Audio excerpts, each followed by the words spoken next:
que teve aí. Essa ainda foi pouco, da média de 80, 90. Mas olha como é que fica as árvores aí, ó.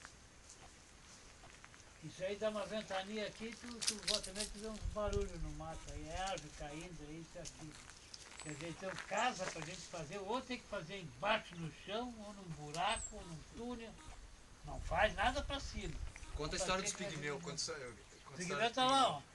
Quer tirar fotografia dos pigmeus, mas é longe daqui. Conta a história dos pigmeus pro Tarso. Não é contar a história. Tem pigmeu aí, pô. Pigmeu é um outro tipo de cerca, que mora aí nesse mato aí. É? O Edo que conhece.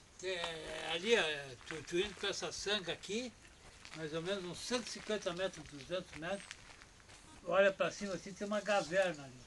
De volta e meia aparece o pigmeu, ele sai por dentro da terra assim, e sai lá dentro, lá no outro. E que tamanho eles são? São pigmeu, tudo pequenininho, barbudo. Tipo uns gnomos assim, sabe? É, mais ou menos um metro, mais ou menos. Mas eu quero fazer um registro disso aí uma hora.